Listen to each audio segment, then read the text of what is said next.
भारत सरकार द्वारा कोविड-19 टीकाकरण की दशा और दिशा तय करने के लिए गठित राष्ट्रीय तकनीकी सलाहकार समूह NTAGI ऐसी स्थिति में जहां 97 से अधिक मामले ओमिक्रॉन वेरिएंट से संक्रमित हैं, सभी टीकों के मूल्य, उनके महत्व के बारे में डेटा का मूल्यांकन कर रहा है।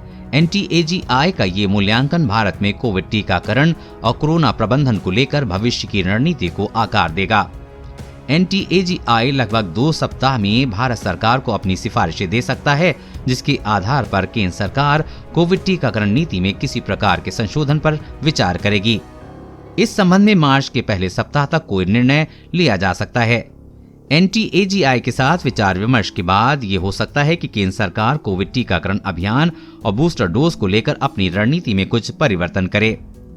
NTAGI का ये मूल्यांकन भारतीय SARS-CoV-2 जीनोमिक्स कंसोर्टियम के निष्कर्ष पर आधारित है, जो कोरोना संक्रमण की जीनोमिक निगरानी करता है। वेल्लोर स्थित क्रिश्चियन मेडिकल कॉलेज द्वारा ओमिक्रॉन के साथ साथ बूस्टर के टीके की प्रभाविकता की जांच के लिए अध्ययन किया गया है।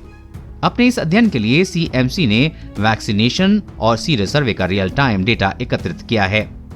NTAGI के एक सदस्य ने बताया कि बहुत तेजी से बदल रहा परिवेश है। वर्तमान में ओमिक्रॉन प्रमुख स्ट्रेन है, जिसमें कि 95.97% मामले संक्रमित हैं। वास्तव में कुछ जगहों पर 100% केस ओमिक्रॉन से संक्रमित पाए जा रहे हैं। ऐसी स्थिति में ये देखना जरूरी हो जाता है कि क्या अलग करने की आवश्यकता है, ये जानने के लिए कि क्या फायदेमंद और बेहतर होगा। सभी टीकों के मूल्य, उनके सापेक्ष महत्व के बारे में कुछ डेटा एकत्र किया जा रहा है। देश के वैक्सीनेशन प्रोग्राम को लेकर आगे बढ़ने से पहले इस तरह का मूल्यांकन करना होगा, क्योंकि परिदृश्य तेजी से बदल रहा है।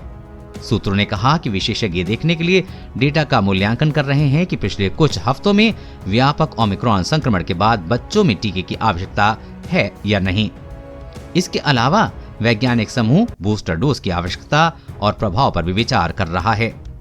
NTAGI के सदस्य ने कहा, ये दुनिया भर में एक अराजक स्थिति है। कुछ देशों में जिन्होंने अपने नागरिकों को वैक्सीन की चौथी खुराक दी है, अध्ययन प्रतिकूल घटनाओं को दिखा रहे हैं। हमें किसी भी निष्कर्ष पर पहुंचने से पहले सभी कारकों का अध्ययन करना होगा, खासकर ओमिक्रॉन को ध्यान में रखकर। कोरोना वायरस और कोरोना वैक्सीन से जुड़ी हर अपडेट पाने के लिए चैनल को सब्सक्राइब करें।